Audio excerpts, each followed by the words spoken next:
آپ کے سامنے یہ پیش کرتا ہوں۔ کسی صاحب نے یہ سوال کیا ہے، حضور پاک صلی اللہ تعالیٰ علیہ وسلم کی محبت میں ہم یہ چاہتے ہیں کہ ہمیں یہ بتائیں کہ میرے آقا صلی اللہ علیہ وسلم کیسا روزہ رکھتے تھے، سحری کیسے کرتے تھے، فجر میں حضور صلی اللہ علیہ وسلم کیا کرتے تھے، ظہر، عصر، مغرب اور عشاء میں بھی حضور کیا فرماتے تھے۔ مجھے اس بات سے بڑی خوشی ہے، شاید کسی نے پہلی مرتبہ اس طرح بھی پوچھا ہے۔ ہونا یہی چاہیے کہ جس کو حضور صلی اللہ علیہ وسلم سے محبت ہو وہ اپنی زندگی کا ہر کام کسی سے جا کر کے یہ پوچھے، میں شادی کرنے والا ہوں، مجھے یہ بتائیں حضور پاک صلی اللہ علیہ وسلم نے کیسے شادی کی تھی۔ کبھی آپ سوال کرتے ہیں اس چیز کو؟ میں منگنی کرنے جا رہا ہوں، حضور پاک صلی اللہ تعالیٰ علیہ وسلم کے یہاں بھی کبھی منگنی ہوئی تھی، کسی صحابی کی ہوئی تھی؟ حضور اکرم صلی اللہ علیہ وسلم نے اس طرح سے کیا ہے۔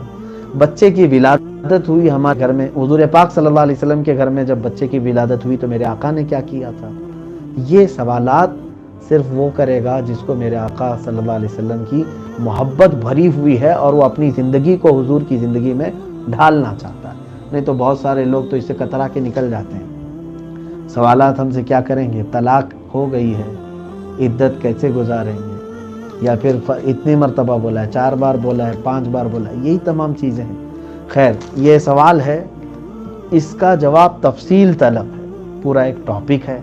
ظاہر سی بات ہے آپ نے سوال کیا حضور صلی اللہ علیہ وسلم کے روزے کے متعلق، مختصر میں عرض کروں گا، پھر کسی پوری تقریر اس پر انشاءاللہ عرض کرتا ہوں۔ اللہ کے حبیب صلی اللہ تعالیٰ علیہ وسلم جیسے ہی رمضان آتا، ماں عائشہ صدیقہ رضی اللہ تعالیٰ عنہ فرماتی ہیں کہ جس طرح حضور اکرم صلی اللہ علیہ وسلم رمضان کا اہتمام کرتے تھے، باقی سال بھر میں کسی اور مہینے کا اتنا اہتمام نہیں فرماتے تھے۔ کبھی تو ایسا ہوتا کہ آپ مسجد میں پہلے چلے جاتے تو پورا رمضان اعتکاف میں گزار دیتے تھے، پورا رمضان چلے جاتے۔ یہ حضور اکرم صلی اللہ علیہ وسلم کی بعد کی زندگی سے یہ بھی ثابت ہے کہ آخر کے 10 دن بھی آپ نے اعتکاف فرمائے، لیکن بس اوقات زندگی میں پورا رمضان بھی مسجد میں ہی آپ نے گزارا۔ سحری کیا کرتے تھے حضور اکرم صلی اللہ علیہ وسلم کی؟ سحری اور افطاری دونوں کے متعلق جو ہمیں روایت ملتی ہے، فقط ایک پیالہ دودھ حضور کے پاس آیا ہے، باقی تفصیلات میں نے نہیں پڑھا، لیکن یہ ہے کہ اللہ کے حبیب صلی اللہ تعالیٰ علیہ وسلم نے روزہ بھی رکھا تو قناعت کے ساتھ، ایسے کہ آپ کے دسترخوان پر اتنی چیزیں نہیں تھیں جو آج ہمارے دسترخوانوں پر ہیں۔ میں یہ نہیں کہتا کہ آپ روزہ کھولنے میں، سحری کرنے میں طرح طرح کی نعمتیں نہ کھائیں، نہیں کھا سکتے ہیں، اللہ نے آپ کو دیا ہے، آپ کھائیں اور اللہ کا شکر بجانا ہے۔ لیکن میرے آقا صلی اللہ تعالیٰ علیہ وسلم نے جو سادگی اور قناعت فرمائی وہ اس لیے کہ حضور کی امت کے غریب حضور کو دیکھ کر تسلی کریں۔ ہم غریبوں کے آقا پہ بے حد درود۔ حضور نے غریبوں کے لیے اپنی زندگی کو سادگی میں عطا فرمایا۔ ایک روایت یہ ملتی ہے، اللہ کے حبیب صلی اللہ تعالیٰ علیہ وسلم ہر افطاری سے پہلے صحابہ کرام کے ساتھ بیٹھتے تھے، جو اصحاب صفہ، جو غریب صحابہ 70 صحابہ، ان کے ساتھ بیٹھتے تھے افطاری میں۔ اور رسول پاک صلی اللہ تعالیٰ علیہ وسلم کے متعلق ماں عائشہ صدیقہ فرماتی ہیں، ایک بار افطاری سے پہلے حضور صلی اللہ علیہ وسلم کا معمول تھا کہ عائشہ کوئی باقی تو نہیں دسترخوان پر آنے سے پہلے، مجھ سے پوچھتے تھے۔ مجھے ایک بار حضور صلی اللہ علیہ وسلم نے پوچھا تو میں نے دیکھا تو کھڑکی سے مجھے نظر آیا جنت البقیع کی طرف غرقد کا درخت تھا، اس درخت کے نیچے کوئی مسافر بیٹھا ہوا ہے۔ میں نے عرض کیا یا رسول اللہ صلی اللہ علیہ وسلم کوئی مسافر نظر آتا ہے۔ افطاری کو تھوڑا سا وقت باقی رہ گیا تھا، اللہ کے حبیب صلی اللہ تعالیٰ علیہ وسلم کے پاس کچھ کھجوریں تھیں اور دودھ کا پیالہ تھا۔ رسول کریم صلی اللہ علیہ وسلم خود اٹھ کر کے جنت البقیع تک گئے، وہاں جا کر کے دیکھا تو ایک مسافر تھا، اس کے چہرے پر سفر کے آثار تھے، گرد و غبار اٹی ہوئی تھی۔ آپ نے اسے اٹھایا اور کہا کہ چلو ہمارے دسترخوان پر۔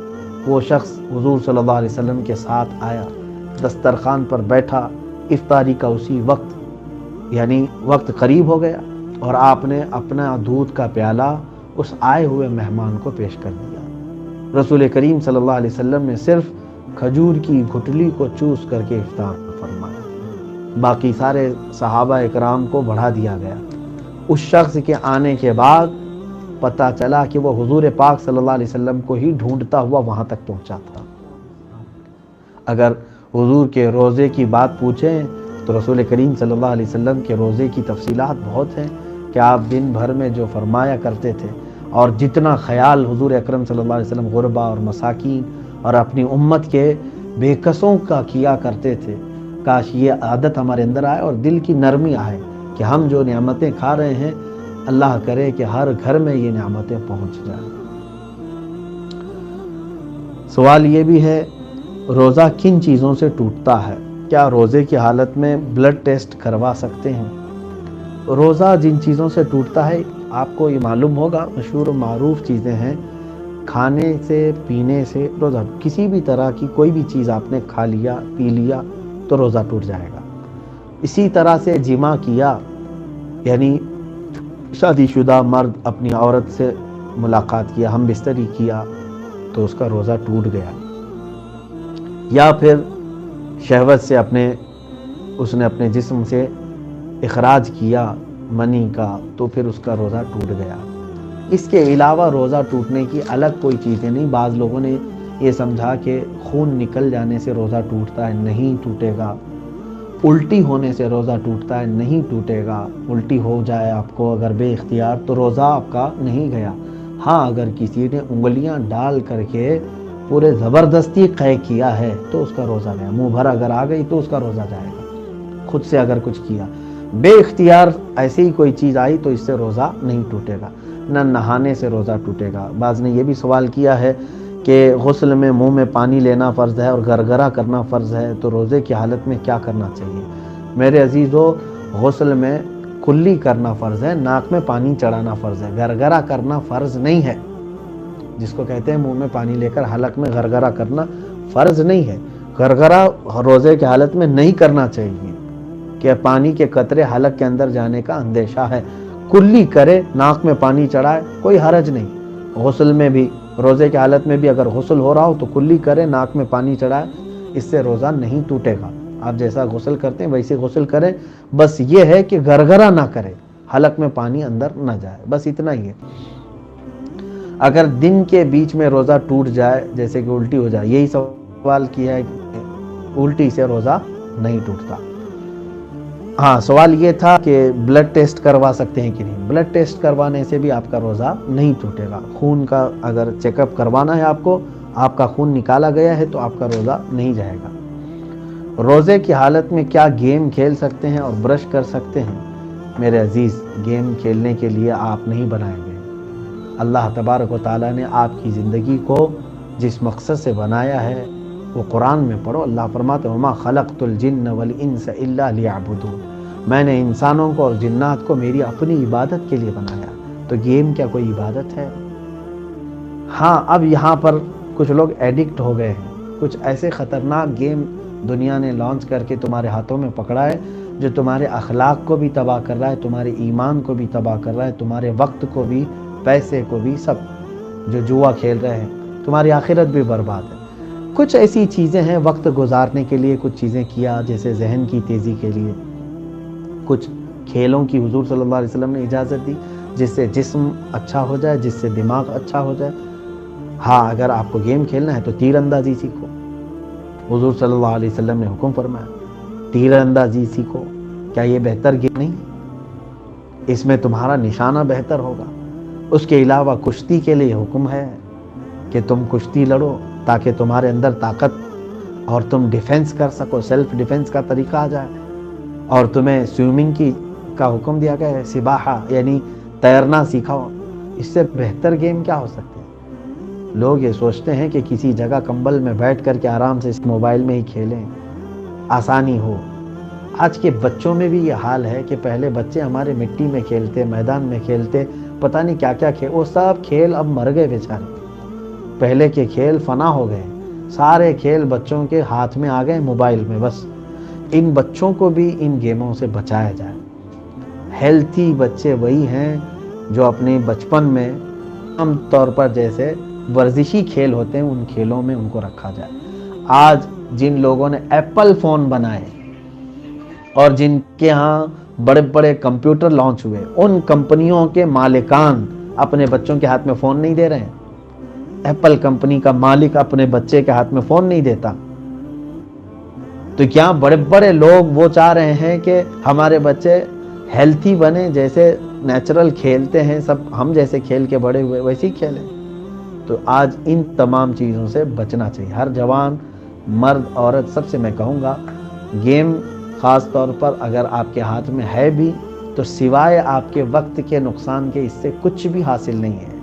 کیا آپ اس میں جو گیم کھیل رہے ہیں کہ الگ الگ قسم کے ہیں نا، پوائنٹس بنائے جاتے ہیں، سٹار بنائے جاتے ہیں، تو جتنے سٹار بنیں گے اتنا ثواب بڑھتا جاتا ہے آپ کو، اتنا جنت کے قریب جا رہے ہیں آپ.